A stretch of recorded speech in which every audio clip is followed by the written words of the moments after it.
ჩვენ ვაგრძელებთ საუბარს პრეჯუდისების შესახებ და ვისაუბრებთ ცურწმენების დაძლევის შესახებ. ჩვენ ნაწილობრივ უკვე გავაშუქეთ ეს საკითხი, თქვენ ხედავთ ახლა სლაიდზე პრეჯუდისებთან ბრძოლის მეთოდებს, რომლებზეც ჩვენ უკვე გვქონდა საუბარი. ეს არის მუშაობა მშობლებთან, დისკრიმინაციული, ეგრეთ წოდებული დისკრიმინაციული ექსპერიმენტების ჩატარება სკოლებში, ეს არის უშუალო ინტერჯგუფური კონტაქტები, კოგნიტური ინტერვენცია და რა თქმა უნდა ჩვენ ამ საკითხებზე უკვე ვისაუბრეთ. ეხლა მე მინდა ცოტა განსხვავებულ, ასე ვთქვათ, ასპექტებს შევეხო აღნიშნული საკითხის და უპირველეს ყოვლისა მინდა ვისაუბრო ამ ძალიან საინტერესო ფენომენის შესახებ, რომელსაც კლოდ სტილმა სტერეოტიპული საფრთხე უწოდა. სტერეოტიპულ ჯგუფებს ახასიათებთ საფრთხე, რომელსაც ვიმეორებ კლოდ სტილმა და მისმა კოლეგებმა სტერეოტიპული საფრთხე უწოდეს. სტერეოტიპული საფრთხე ჩნდება მაშინ, როდესაც ადამიანები ისეთ სიტუაციებში აღმოჩნდებიან, რომლებთანაც დაკავშირებულია სტერეოტიპის ნეგატიური ასპექტები. მაგალითად არის ასეთი ძალიან ცნობილი ექსპერიმენტი, რომელიც შემდეგს მოწმობს. აფროამერიკელებს ჩაუტარდათ ეს ექსპერიმენტი, მათ ჩაუტარდათ ექსპერიმენტი უნარების ტესტების გამოყენებით და აღმოჩნდა, რომ აფროამერიკელების მიერ უნარების ტესტების შესრულება უარესდება, როდესაც მათ ეჭვი უჩნდებათ, რომ ტესტების შედეგები შეესაბამება შავკანიანების სწავლების დაბალ უნარიანობის სტერეოტიპებს. ძალიან მნიშვნელოვანია შემდეგი საკითხი, რომელიც არ შეიძლება რომ არ განვიხილოთ პრეჯუდისებთან ბრძოლის მეთოდების კონტექსტში, ეს გახლავთ გამოკვლევა, უფრო სწორედ სოციალურ ფსიქოლოგიაში ჩატარებული ერთ-ერთი კლასიკური გამოკვლევა, რომელმაც გამოავლიდა ჩვენ ჯგუფის დაპირისპირება ისინის ჯგუფთან, ჩვენ უკვე ვისაუბრეთ ჩვენ და ისინის დაპირისპირების შესახებ და აი ამ ექსპერიმენტში, რომელზეც ახლა მე მინდა ვისაუბრო, ძალიან კარგად გამოჩნდა ეს დაპირისპირება და გამოჩნდა ძალიან კარგად შესაბამისად პრეჯუდისები.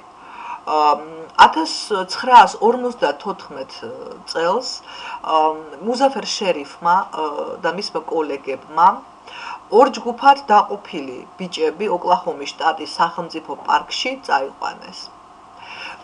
ჯგუფებს პირობითად უწოდეს არწივები და ჩხაკუნები. თითოეული ჯგუფი თვითონ უვლიდა თავის თავს. ისინი ცურავდნენ, საჭმელს ამზადებდნენ, ერთი კვირის განმავლობაში არაფერი იცოდნენ მეორე ჯგუფის არსებობის შესახებ.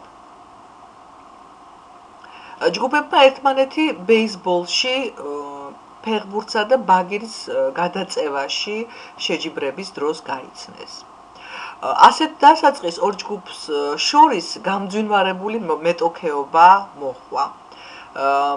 მათ არაჩვეულებრივი აგრესია სხვა შორის გამოავლინეს ერთმანეთის მიმართ, კერძოდ დაწვეს ერთმანეთის ალმები, დაარბიეს და გაძარცვეს მათი ერთმანეთის საპირისპირო ჯგუფის კოტეჯები და საკვების გამო ნამდვილი ბრძოლა გააჩაღეს.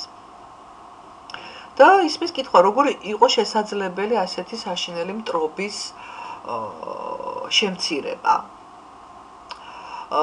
სხვა შორის საინტერესო, რომ ამ ექსპერიმენტმა დაადასტურა ეგრეთ წოდებული კონტაქტის ჰიპოთეზა, რომ მტრულ ჯგუფებს შორის პირდაპირი კონტაქტი ამცირებს ცრურწმენებს. ბიჭებს ერთად ყოფნის გარდა სხვა არაფერი სურდათ და პირიქით. ექსპერიმენტმა ისიც აჩვენა, რომ ცრურწმენების დასაძლებად წახალისებულ უნდა იქნეს ადამიანების ერთმანეთზე დამოკიდებულება და მათი საერთო მიზნები.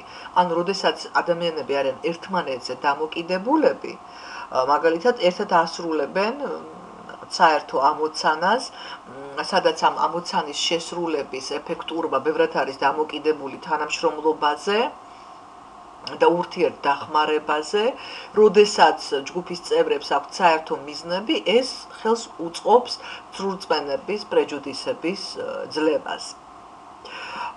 სხვათა შორის ამ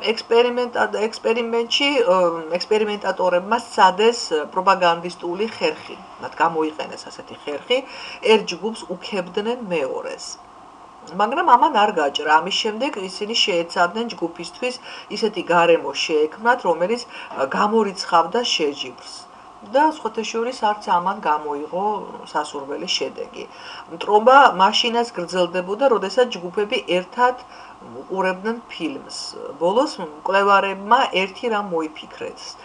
მათ უნდა შეექმნათ ისეთი პრობლემები, რომელთა გადაწყვეტად შესაძლებელი იქნებოდა საერთო მიზნის დასახვითა და თანამშრომლობითი აქტივობის საფუძველზე. მაგალითად, მკვლევარებმა შექმნეს ისეთი სიტუაცია, რომ ბიჭებს ხრამიდან ტვირთი ამოეთრიათ. საერთო ამოცანის წყალობით მტრობა გაქრა და ფაქტობრივად ბიჭები საუკეთესო მეგობრებად იქცნენ. და კიდევ ერთხელ მინდა ხაზი გავუსვა, რომ ამ ექსპერიმენტმა დაადასტურა კონტაქტის ჰიპოთეზა, რომ მტრულ ჯგუფებს შორის პირდაპირი კონტაქტი ამცირებს მათ შორის არსებულ ცრურწმენებს. მოგვიანებით სოციალურმა ფსიქოლოგმა ელიოტ არონსონმა და მისმა კოლეგებმა შეადგინეს პროგრამა. ეს პროგრამა შედგა 1978 წელს, რომელიც ემყარებოდა აღწერილი ექსპერიმენტის შედეგებს და მიზნად ისახავდა ტეხასსა და კალიფორნიაში ახლად გახსნილ სკოლებში სრულწმენების აღმოფხვრას. მათ შექმნეს ისეთი სასწავლო პროგრამები, რომლის პირობებში მეხუთე კლასის მოსწავლეები სწავლის პროცესში ერთმანეთზე იყვნენ დამოკიდებულნი და ნაკლებად ეჯიბრებოდნენ ერთმანეთს სასწავლო მასალის ათვისებაში. სტრატეგიაში, რომელიც ასაწყობი სურათების მეთოდის სახელითაა ცნობილი, თითოეულ ბავშვს მოსამზადებლად ეძლევა მთელი მასალის ნაწილი, რომელიც შემდეგ მან ჯგუფის დანარჩენ წევრებს უნდა გააცნოს. წარმატება ფასდება მთელი ჯგუფის მიერ წარმოდგენილი პრეზენტაციის ხარისხის საფუძველზე. ამდენად მნიშვნელოვანი და ფასეულია ჯგუფის თითოეული წევრის წვლილი. ასეთი ასაწყობი სურათების მეთოდით მომუშავე კლასებში რასობრივი კონფლიქტები შემცირდა. ვინაიდან მანამდე ურთიერთდაპირისპირებული თეთრკანიანი, ლათინოსი და ზანგი სტუდენტები ერთად იყვნენ საერთო მიზნებით გაერთიანებულნი.